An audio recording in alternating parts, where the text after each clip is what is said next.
Halo, selamat pagi. Senang sekali Deborah bisa menyapa Anda dalam ruang publik KBR. Pagi hari ini yang dipersembahkan oleh Center for Indonesian Policy Studies atau CIPS.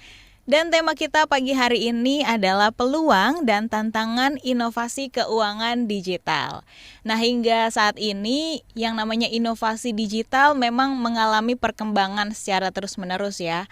Hal ini tentu mendorong munculnya berbagai peluang inovasi bisnis, seperti pemasaran kredit dan layanan kesehatan di masyarakat. Salah satu contohnya adalah Innovative Credit Scoring atau ICS yang mengukur kelayakan kredit calon nasabah dengan menggunakan data pribadi non-tradisional. Hal ini tentunya menguntungkan masyarakat yang belum mendapatkan layanan keuangan karena mereka dapat memfasilitasi inklusi keuangan.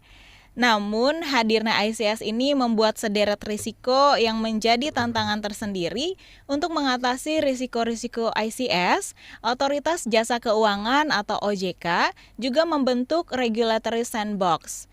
Di samping itu, hadir pula Undang-Undang Perlindungan Data Pribadi atau UU PDP yang memberikan kejelasan hukum terkait pengelolaan data pribadi oleh perusahaan ICS.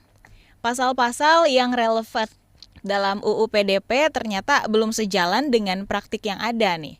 Maka dari itu, perlunya pengambilan keputusan kredit yang transparan dan kejelasan peran serta tanggung jawab penyedia dan pengguna data. Lalu, apa saja yang menjadi risiko-risiko ICS ini dan seperti apa tantangan serta peluangnya? Saudara, kita akan perbincangkan lebih dalam terkait hal ini dalam ruang publik KBR yang dapat Anda dengarkan bila Anda berada di Jakarta di 104,2 MS3 FM atau di 100 radio jaringan KBR yang tersebar dari Aceh sampai Papua. Anda juga dapat mendengarkan kami secara live streaming di website kbr.id serta di YouTube Berita KBR. Anda dapat berinteraksi dengan kami via live chat di sana serta Anda dapat menelpon kami di nomor bebas pulsa 0800 245 7893 atau WhatsApp di nomor 0812 118 8181. Juga Anda dapat memanfaatkan layanan di Instagram kami di @kbr.id. Sertakan juga tagar Ruang Publik KBR. Nah, pagi hari ini di studio KBR sudah bersama dengan Deborah. Ada Dr. Trisya Wijaya atau biasa disapa Mbak Tris, selaku Head of Economic Opportunities Research dari CIPS. Halo, apa kabar? Baik. Selamat pagi. Selamat pagi Mbak Deborah. Senang sekali ya bisa bergabung. Terima kasih loh sudah hadir. Terima kasih juga sudah nge-host kita di sini di Senin yang ceria. Dengan senang hati. Nah, selanjutnya Deborah mau menyapa ada Mbak Marcella Wijayanti selaku Head of Public and Government Relation dari Goto Financial. Selamat pagi, Mbak. Selamat pagi. Apa kabar nih? Baik. Gimana tadi perjalanannya? Maaf ya agak terlambat sedikit karena tadi macet seperti biasa Jakarta hari Senin. Tantangan ya kalau bekerja dan beraktivitas di Jakarta. Baik, kita mau ngobrol dulu pertama dengan Mbak Tris nih dari CIPS. Sebelum kita membahas lebih jauh, mungkin bisa dijelaskan apa yang sebenarnya dimaksud dengan inovasi keuangan digital nih Mbak Tris. Jadi sebenarnya inovasi keuangan digital ini merupakan salah satu topik kajian kita yang terbaru di CIPS. Karena sebelumnya kita sudah sempat juga riset tentang P2P ataupun digital infrastructure dan juga berbagai fitur ekonomi lainnya. Tapi inovasi keuangan digital ini merupakan salah satu fenomena yang terbaru lah, tapi so far masih belum dapat perhatian khusus dari publik juga, atau mungkin karena publik belum sadar juga. Nah, inovasi keuangan digital ini apa sih gitu? Sebenarnya IKD, kita bilangnya IKD, singkatan aja deh ya. Jadi itu adalah produk atau service keuangan yang menambah nilai nilai tambah, ada added value untuk produk-produk keuangan yang ada, produk keuangan tradisional baik bank ataupun non-bank, dan mereka tentunya menggunakan teknologi dan menawarkan berbagai inovasi dan kemudahan dalam bertransaksi maupun dalam menunjang proses transaksi tersebut. Di Indonesia so far kita sudah ada OJK ya, regulatornya di bawah OJK, sudah ada 15 klaster dan salah satu yang paling banyak jumlahnya dari segi size perusahaan dan size market juga itu adalah agregator ICS, IKYC, Financial Planners dan 12 lainnya. Yang mungkin habis waktu kalau saya nyebut satu-satu ya.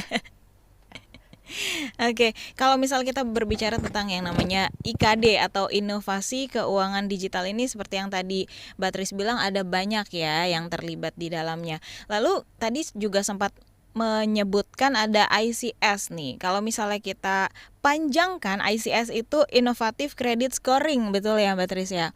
Mungkin bisa dijelaskan nih tentang ICS sendiri.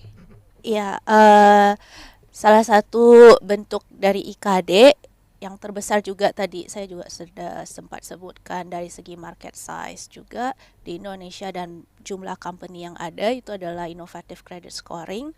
Dan ICS ini memegang peranan penting sebenarnya dalam berbagai fitur digital yang sangat dekat dengan masyarakat yang kita sering pakai lah, misalnya ya kayak kita belanja di Tokopedia atau kita buy now pay later di Traveloka dan sebagainya. Nah, tapi sering sekali masyarakat kita itu nggak sadar tentang keberadaan ICS ini antara ada dan tidak ada gitu. Jadi ICS ini adalah suatu fitur keuangan terbaru, dia yang menggunakan AI, Artificial Intelligence atau Machine Learning juga mengelola alternatif data kita yang ada di dunia maya digital seperti transaksi e-commerce atau history dari transaksi pulsa, token PLN maupun ada dari data yang ada di pemerintah juga gitu. Nah, alternatif data inilah yang dipakai dan diproses untuk mengukur kelayakan nilai kredit yang kita punya gitu. Apa kita mampu untuk membayar utang kembali, misalnya kalau kita pinjam duit di pinjol gitu kan, atau misalnya KTA di digital bank gitu. Nah, credit scoring ini produk utamanya adalah credit reportnya setiap individu gitu yang apply salah satu produk keuangan di badan-badan finansial yang ada, baik dari digital bank, P2P ataupun P2P maksudnya P2P lending ya kayak pinjol, ataupun ya lewat kayak berbagai fitur digital lainnya gitu, platform digital seperti buy now pay later, cicil. Kalau mungkin Mbak Marcella di sini bakal jelasin kayak GoTo, ada Go cicilan dan sebagainya gitu. Maaf ya saya di sini harus sebut semua merek aja gitu supaya ngasih contoh ke masyarakat. Iya. Oke, tadi kan disebutkan bahwa ini melibatkan kecerdasan ini artificial, intelligence artificial gitu ya, untuk mengambil data-data transaksi masyarakat, istilahnya begitu ya, supaya lebih memudahkan dalam proses ICS ini. Kalau kita berbicara tentang latar belakang hadirnya sistem ICS ini sendiri di Indonesia, seperti apa nih? Resminya hadirnya ICS itu di tahun 2018 ya, ketika pemerintah kita OJK regulator mengeluarkan peraturan POJK 13 tentang inovasi keuangan digital dan juga mekanisme kita bilangnya regulatory sandbox untuk mengatur segala aktivitas dari bisnis IKD, inovasi keuangan digital, di mana ICS merupakan salah satu bagian dari IKD itu sendiri. Tapi dari segi praktis implementasi sepertinya sudah banyak juga perusahaan ICS itu sudah mulai beroperasi sebelum tahun 2018, karena ini juga nggak bisa terlepas dari berkembangnya pinjol kita. Kalau Mbak Rebecca masih ingat di tahun 2016 ya. Sorry Deborah. Nggak apa-apa. Ya. Jadi kalau Mbak masih ingat itu kayaknya dari tahun 2016 tiba-tiba banyak banget ya pinjol mau ilegal ataupun ilegal beredar di pasar digital kita gitu. Dan ICS ini sebenarnya niscaya menawarkan berbagai solusi keuangan digital yang bisa memfasilitasi perhitungan pinjol atau P2P yang bisa lebih mapan dan terpercaya gitu dengan menggunakan alternatif data. Ya betul sekali tadi Mbak Tris bilang kalau misalnya pinjol nih sudah istilahnya dalam tanda kutip merajalela gitu ya. Setiap buka channel YouTube misalnya, ada lah iklan di awal, di tengah gitu ya, bahkan ya berseliweran istilahnya gitu. Nah kalau misalnya kita berbicara tentang manfaat dari ICS ini lagi nih yang bisa diterima oleh pihak penyedia dan juga pengguna kalau menggunakan sistem ICS ini seperti apa nih? Oke, tadi juga lupa nyebutin sebenarnya salah satu syarat IKD bagi OJK juga yang diterapkan OJK adalah mereka tidak hanya mampu berinovasi tapi juga mampu dan produk dan servis yang ditawarkan dapat berkontribusi untuk inklusi keuangan. Nah, kenapa ada ICS? Karena again kita masyarakat masih walaupun 250 juta penduduk ya yang beneran mempunyai kredit, nilai kredit itu kredit scoring yang secara tradisional itu mungkin teman-teman sering dengar kayak SLIC di BI tapi sekarang sudah di OJK. Itu kayak ada credit reporting yang bisa nge-assess beneran credit worthiness atau kelayakan kredit seseorang itu kayak gimana. Kayak apa kita bisa apply kartu kredit, apply KPR, tapi kan itu selama ini merujuk ke data tradisional yang dimana masyarakat kita itu masih banyak yang nggak ada datanya di SLIC gitu.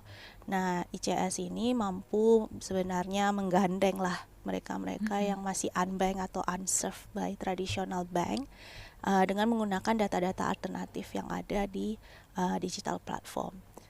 Jadi tentunya dari segi kelebihan bisa memfasilitasi inklusi keuangan, dari segi kekurangan ya masih ada resiko yang kita harus address dan regulator di sini penting perannya tentunya ya ini ntar kita bisa bicarain lah di sesi-sesi berikutnya.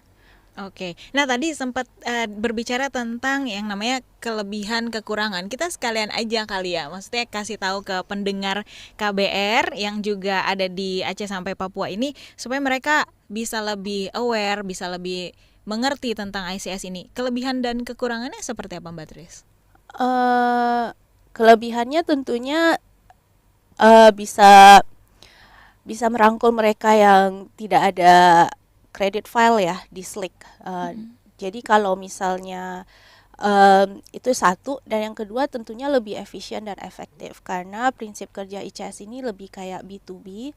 Jadi bukan kita yang kontak langsung dengan ICS, maksudnya kita konsumer, tapi lebih perusahaan yang menggunakan jasanya ICS. Jadi misalnya nih, pakai contoh aja saya mau apply 2 juta ke pinjol dan saya perlu banget sekarang, tapi saya nggak punya credit history di SLIC gitu.